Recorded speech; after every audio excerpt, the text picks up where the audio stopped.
Assalamu alaikum. In today's video, we are going to discuss what is phonetics and what are the main branches of phonetics.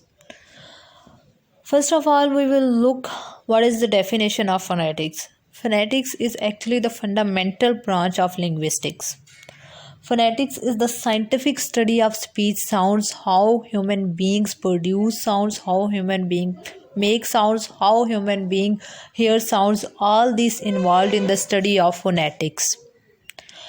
It is tri-dimensional study of speech sounds, the production, the transmission, and the reception of speech sounds. Phonetics is actually a pure science.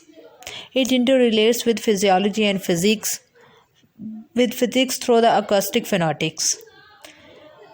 It also includes anatomy, neurology, and pathology of speech. It deals with the description and classification of speech sounds.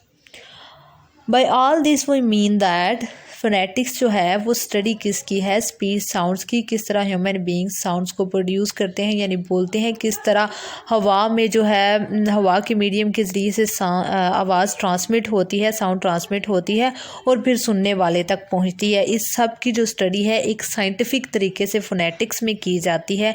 Phonetics जो है वो एक pure science है, इसका physics और physiology के साथ भी ताल्लुक़ है, क्योंकि अकॉस्टिक फोनेटिक्स जो आगे हम इसकी ब्रांच पढ़ेंगे वो मेन लिंक करती है फिज़िक्स के साथ। और इसके अलावा हम देखते हैं कि इसका एनाटॉमी, न्यूरोलॉजी एंड पैथोलॉजी के साथ भी ताल्लुक़ है। कैसे कि एनाटॉमी की स्टडी होती है स्ट्रक्चर ऑफ लिविंग थिंग्स की, यानी कि लिविंग थिंग्स का स्ट्रक्चर क्या होता है, ह्यूमन बॉडी का स्ट्रक्चर क्या है, तो एनाटॉमी में हम ये देखते हैं। तो किस तरह lungs, hard palate, soft palate, tongue, ये सारी चीज़ें मिलके साउंड को प्रोड्यूस करती हैं, इनकी मूवमेंट साउंड को प्रोड्यूस करती हैं। तो ये हम एनाटॉमी के ज़रिए देखते हैं कि ह्यूमन स्ट्रक्चर में क्या तब्दीलियाँ आती हैं। न्यूरोलॉजी यानी कि ब्रेन किस तरह साउंड जो है वो परसेप्शन में, साउंड जो प्रोडक्शन में मदद देता है, किस तरह हमारे इस ब्रोकाज एरिया जो लेफ्ट हेमिस्फीयर में articulation and production of sound को कंट्रोल करता है, किस तरह वो वर्क करता है, ये सब कुछ भी हम देखते हैं फोनेटिक्स के अंदर। उसके अलावा क्लासिफिकेशन ऑफ स्पीच साउंड्स होती है,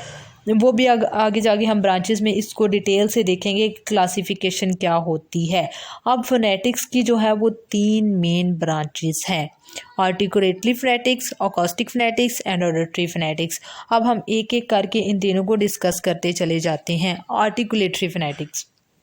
articulatory phonetics studies the process of production of speech sounds, यानी सिंपल अल्फाज में हम बोले तो किस तरह हम साउंड को प्रोड्यूस करते हैं, किस तरह हम बोलते हैं, वो जो स्टडी होती है फोनेटिक्स की ब्रांच आर्टिकुलेटरी फोनेटिक्स में की जाती है। साउंड प्रोड्यूसिंग मैकेनिज्म क्या है, किस तरह साउंड प्रोड्यूस होती है। इसके अलावा जो मेन इसमें चीज़ हम डिस्कस करते हैं वो ऑर्गन्स ऑफ स्पीच की मूवमेंट है, यानी कि organs of speech, lungs, oral cavity, nasal cavity, teeth, lips, tongue, hard palate, soft palate किस तरह वर्क करते हैं, किस तरह मूव करते हैं, साउंड की प्रोडक्शन के दरमियान उनकी प्लेसमेंट क्या होती है, उनका पॉइंट क्या होता है, ये सब कुछ हम डिस्कस करते हैं आर्टिकुलेटरी फोनेटिक्स के अंदर। मतलब कुछ अल्फाज बोलते हुए जो टंग है वो टीथ के दरमियान में आएगी, कुछ हार्ट पैलेट, कुछ को बोलते हुए वो हार्ट पैलेट को टच करेगी, सॉफ्ट पैलेट को टच करेगी। तो ये सारी जो है किन में एयर जो है वो स्टॉप हो जाएगी, किन में जो है वो बिल्कुल अब्रप्टली जो है वो प्रोड्यूस होगी, ये सारी स्टडी आर्टिकुलेटरी फोनेटिक्स में की जाती है, मूवमेंट ऑफ ऑर्गन्स की। आई होप आपको समझ आ गई होगी। और इसके अलावा इसके अंदर क्लासिफिकेशन ऑफ स्पीच साउंड्स भी की जाती है, वही कि कौन सी स्पीच कहाँ से प्रोड्यूस हुई है, ये सारा वर्क हम करते हैं आर्टिकुलेटरी फोनेटिक्स के अंदर। उसके अलावा दूसरी जो हमारे पास अब ब्रांच आती है वो है अकॉस्टिक फोनेटिक्स।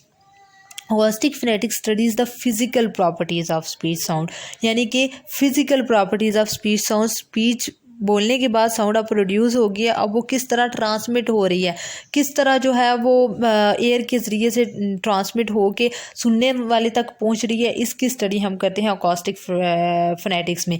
इसमें हम साउंड की फ्रीक्वेंसी को भी चेक करते हैं कि उसकी लाउडनेस क्या है, वो कितनी लो है, कितनी हाई है, उसका एम्पलीट्यूड कि कितनी इंटेंस है साउंड, उसके अंदर क्या जो है वो फीचर्स पाए जाते हैं, ये भी इसके अंदर हम डिस्कस करते हैं। तो simply we can say it analyse analyses the waves of speech sounds with the help of various instruments, यानी कि मुख्तलिफ इंस्ट्रूमेंट्स का लेबॉर्ट्री के अंदर कायदा मुशाहदे के ज़रिए देखा जाता है कि अकॉस्टिक फोनेटिक्स में क्या क्या जो है वो, क्या इसके साउंड फ्रीक्वेंसी क्या है, इसका एम्पलीट्यूड क्या है, इसकी फ़िज़िकल प्रॉपर्टी क्या है, ये साउंड नेज़ल है, ये साउंड जो है वोकल है, ये सॉरी ऑरल है, ये ऑरल कैविटी के ज़रिए, ये सब कुछ इसके अंदर डिस्कस किया जाता है। इसके अलावा इसमें बहुत ज़्यादा प्रोग्रेस भी हो चुकी हुई है। वॉल साउंड्स जो हैं उनके बारे में काफ़ी क्लैरिटी आ गई हुई है, इसके अंदर पूरी जो है वो रिसर्च हो चुकी है, जबकि कॉन्सोनेंट साउंड्स के अंदर अभी इसमें कुछ बाकी है काम करने वाला। नेक्स्ट जो है वो ऑडिटरी फोनेटिक्स है। ऑडिटरी फोनेटिक्स का ताल्लुक यानी कि साउंड अब प्रोड्यूस भी हो चुकी है, साउंड जो है वो एयर के मीडियम के ज़रिए से ट्रांसमिट भी हो चुकी है। अब जो आखिरी काम क्या है, सुनने वाले का है, यानी कि कान का है आखिरी काम, कि साउंड किस तरह जो है अब हेयर करता है लिसनर, किस तरह साउंड की परसेप्शन कैसी है, ये जो स्टडी होगी वो ऑडिटरी फोनेटिक्स के अंदर आएगी, यानी कि साउंड की क्वालिटी क्या है, साउंड की पिच क्या है, ये सब कुछ जो है वो स्टडी किया जाएगा ऑडिटरी फोनेटिक्स के अंदर। अब हमने देखा कि फोनेटिक्स क्या होता है, ये scientific study of speech sound है। साउंड प्रोड्यूस किस तरह होती है, साउंड ट्रांसमिट किस तरह होती है, साउंड सुनने वाले तक किस तरह पहुंचती है, ये 3 चीज़ें इसमें मेन डिस्कस की जाती हैं। आई होप आपको समझ आ गई होगी auditory phonetics, articulatory phonetics and acoustic phonetics की। अगर आपको इसकी समझ नहीं आई तो आप कमेंट बॉक्स में मुझे बताइए, इसको मैं दोबारा डिफ़ाइन कर दूंगी या थोड़ा डिटेल में डिफ़ाइन कर देंगे इसको। If you want video on any other topic of English language and literature, let me know in the comment section below. Thank you so much for watching the video.